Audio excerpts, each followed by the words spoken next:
You're seriously asking us for money? My brother's wife Jenna laughed, the sound cold and condescending as it bounced off the sterile walls of my hospital room. We've got our own bills, inflation is insane, and the twins need new phones. She stood there in a sleek beige coat, acrylic nails tapping on her Apple Watch, while I lay in bed recovering from unexpected intestinal surgery.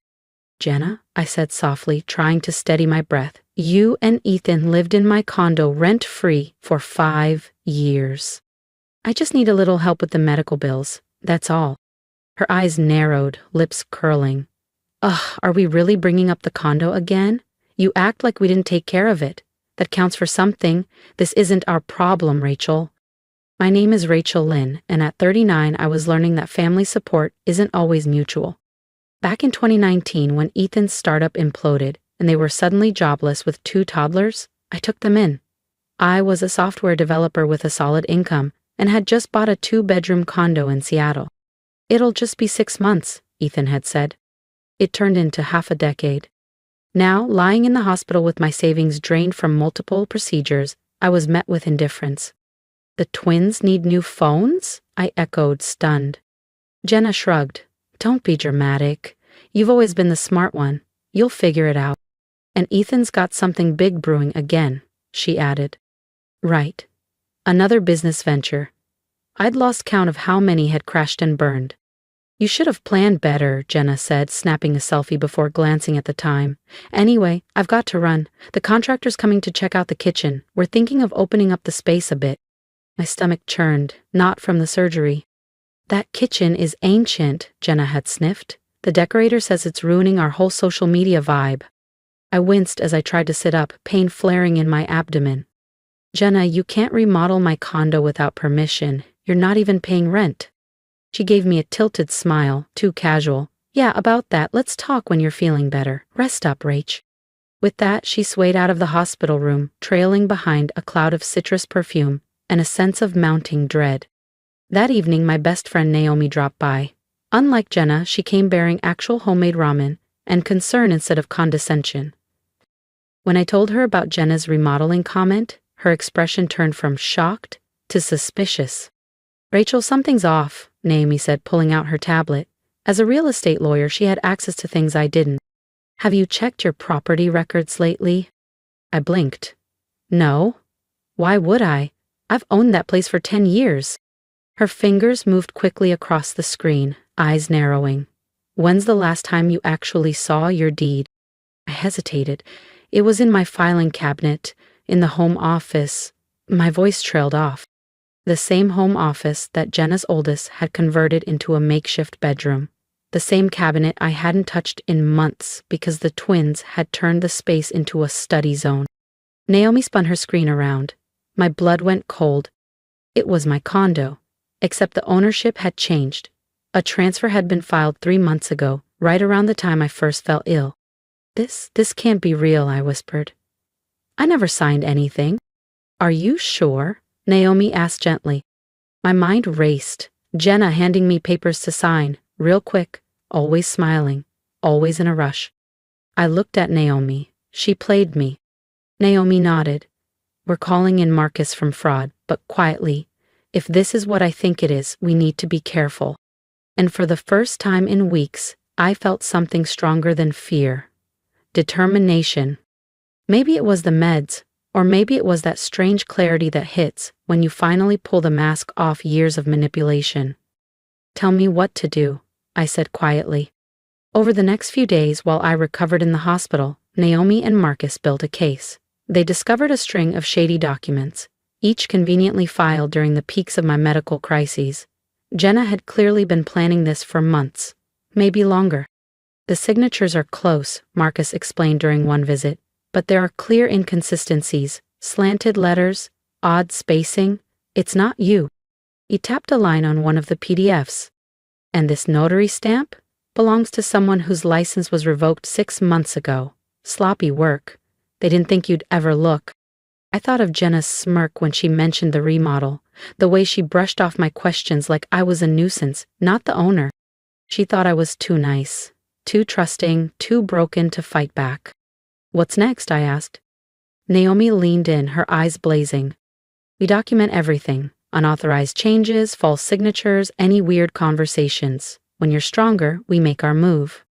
I glance at the stack of hospital bills on the tray table, and in the meantime, Naomi gave me a sly smile. We let them think they've won.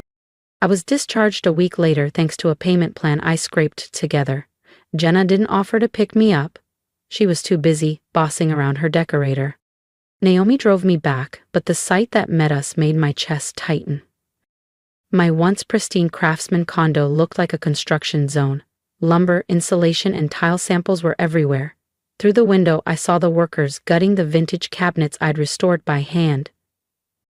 Jenna stood in the driveway, directing like a reality show host. "Oh, you're back," she chirped. "Perfect timing. We're going for a full kitchen transformation. Great social media potential." I leaned on Naomi's arm, partly from fatigue, partly to keep myself from lunging at her. "Jenna, this is my home. You can't—" "Actually," she interrupted, all saccharine sweetness, "it's our home now. Don't you remember? You signed it over. A generous gift after everything we've been through." "Really, Rachel?" she added. "The meds must be clouding your memory." Her husband Ethan appeared at the doorway, silent, as always.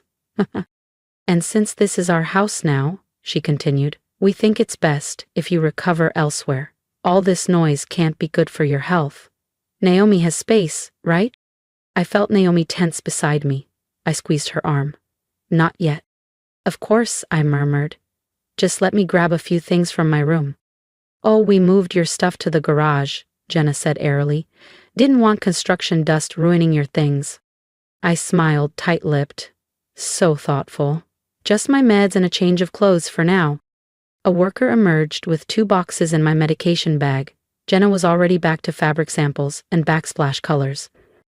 Naomi and I drove off in silence, until I finally let the tears fall, but not out of despair, out of clarity, out of fire. "They really think they've won," I whispered. Naomi smirked.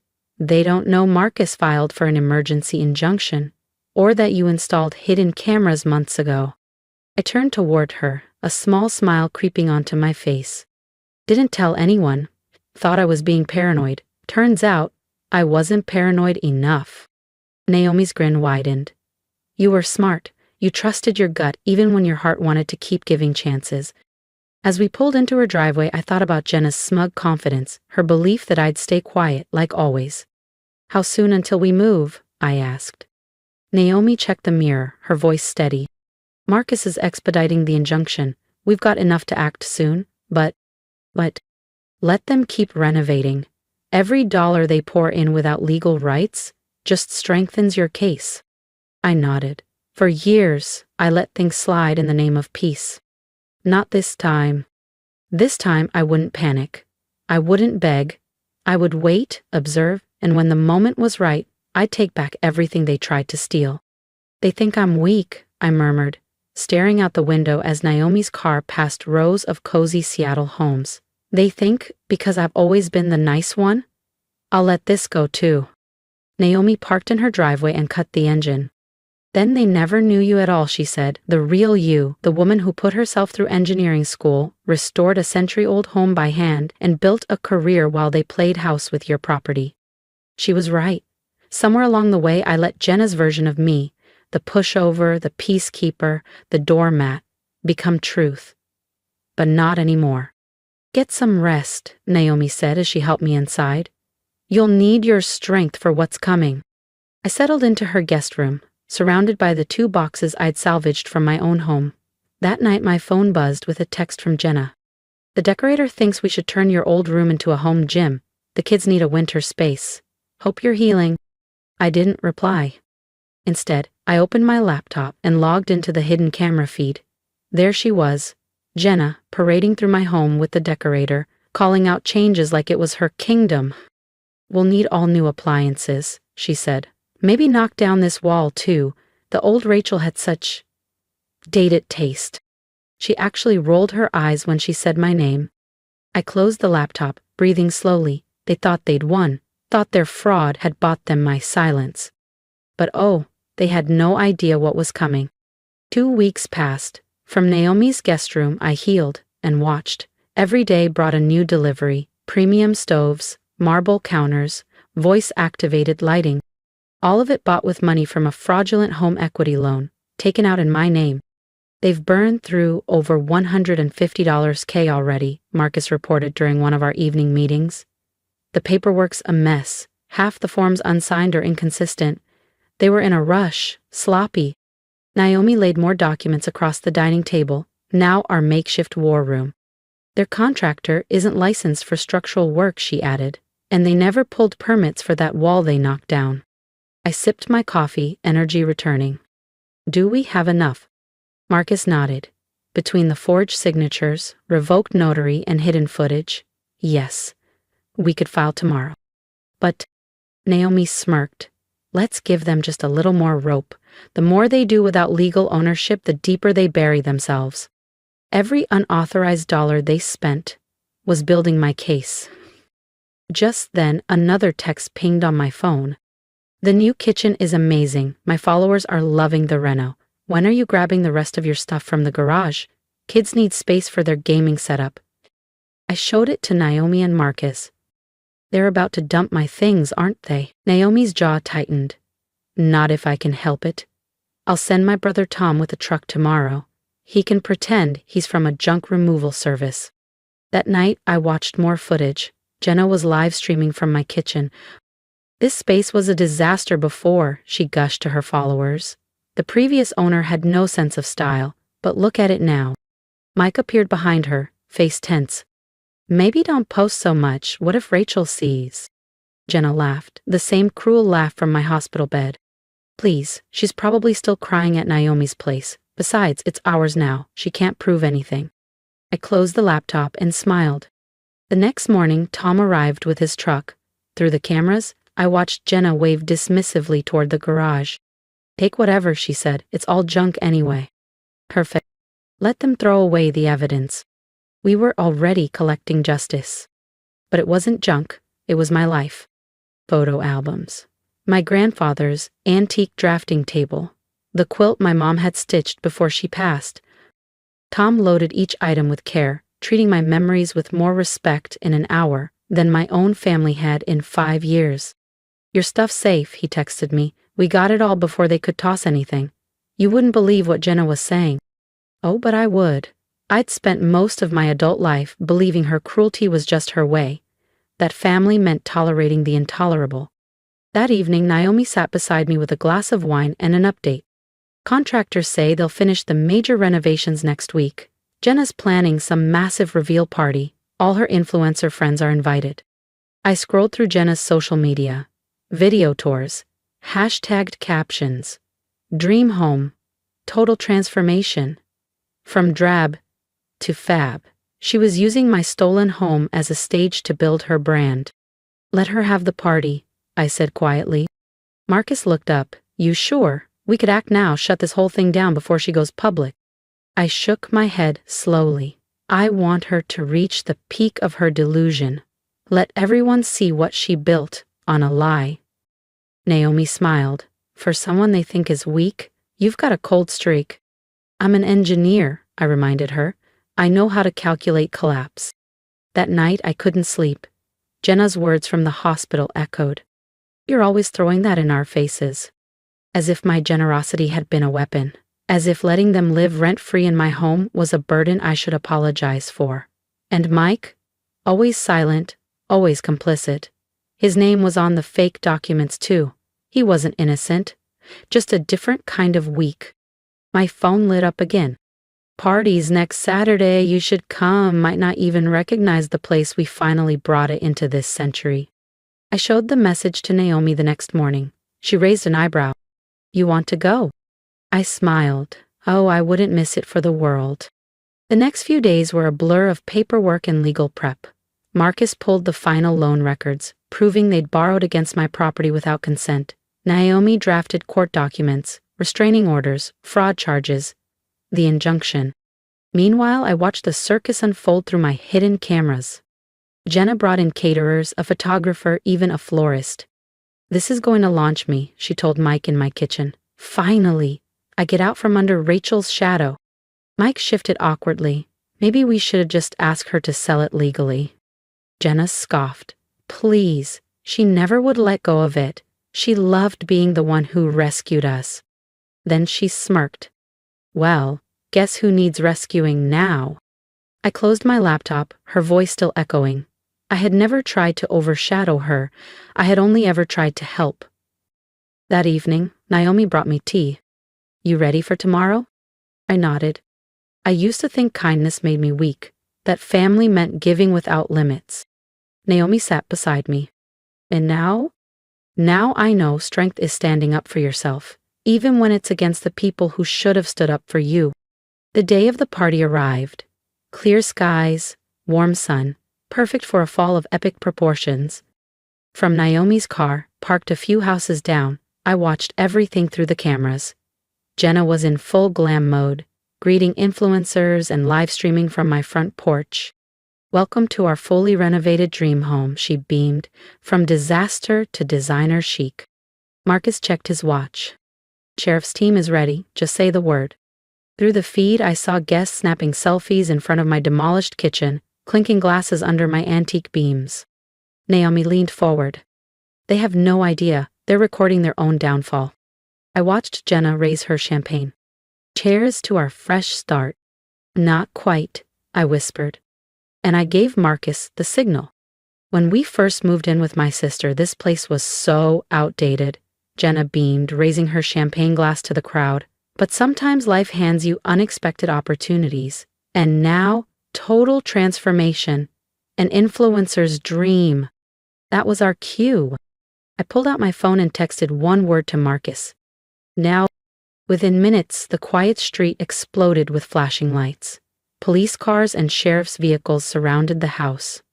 Through the hidden camera feed, I watched confusion ripple across the crowd as uniformed officers entered from both the front and back doors. Jenna Lynn? A firm voice cut through the noise. We have a warrant regarding fraudulent property transfer and unauthorized equity loans. Her champagne glass slipped from her hand, shattering across the hardwood floor she had installed, without permits. This is ridiculous, she shouted. This is our house, we have paperwork. Fraudulent paperwork, Marcus said as he stepped forward, holding a thick folder full of forged signatures and a revoked notary stamp. That's when Naomi and I walked in. Phones turned. People gasped. Jenna froze. Hello, sis, I said calmly, surveying the party. Nice turnout. Rachel? Her voice cracked. What are you doing here? You can't. Actually, I interrupted, I can, because this is my house. Always has been. And I have all the proof. Every forged document, every illegal loan, every text and conversation recorded. Mike, pale and trembling, stepped forward. We can explain. You already did, I cut him off. To the cameras. Every time you joked about tricking me while I was sick, it's all there. Jenna's carefully curated world collapsed in real time. Her followers' phones were still up, still streaming. Are they being arrested? One influencer asked. Property fraud is serious, Marcus replied loudly. Ad forgery, illegal loans, and unlicensed construction? Yeah, they're being arrested. As officers cuffed Jenna and Mike, I saw the horror dawn on her face. This wasn't just a takedown. It was public. Wait, she cried. The renovations, our things. You mean my things? I said. In my house? The squad cars pulled away as the guests began quietly slipping out. Their phones had likely already uploaded every humiliating second. Jenna's reveal had turned into a full-blown exposé. Naomi glanced over. You okay? I looked around, at the mess, at the remnants of a party meant to celebrate my stolen home. And for the first time in months, I was, yeah, I whispered. I really am. 6 months later, I stood in my kitchen, running my fingers across the vintage cabinets I'd restored, again. The court had ordered Jenna and Mike to repay every cent they spent on renovations. I used the money to repair the damage, but on my terms. Jenna and Mike took a plea deal. Last I heard, they moved to Florida. Jenna's influencer career never recovered. Every time she posted, someone brought up the live stream of her arrest. The biggest surprise? Their kids. My nieces and nephews reached out on their own, apologized. The oldest, now in college, even visited. You taught me what integrity looks like, she said. One quiet morning, Naomi joined me for coffee. This place looks better than ever, she smiled. It feels better, I replied, pouring from the vintage coffee pot her brother had saved from the garage. Later that day, Marcus stopped by with a grin. The last of the fraudulent loans is cleared. Your credit's not just restored, it's better than before. Thank you, I said. Both of you. I couldn't have done this alone.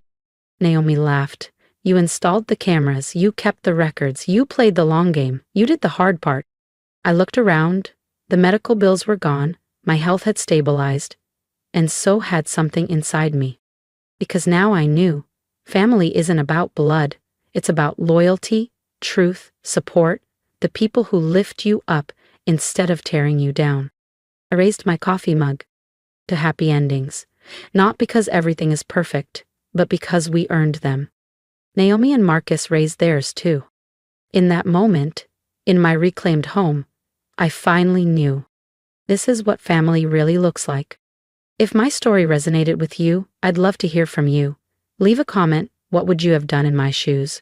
What would you say to someone who's been betrayed by family? Your voice matters, and your support reminds people like me that we're not alone. If you believe in justice and standing up for what's right, help me spread this message. Share this video. Let's show the world that the quiet, kind ones have power too. To anyone out there struggling with betrayal, manipulation, or being constantly overlooked, please hear this. Your kindness is not a weakness. You are allowed to protect your boundaries. You're allowed to say enough. Don't wait for others to recognize your value. Start valuing yourself. Document, plan, breathe, and move smart. You don't have to be loud to be strong. You just have to be sure of your worth. And remember, real family isn't just about blood.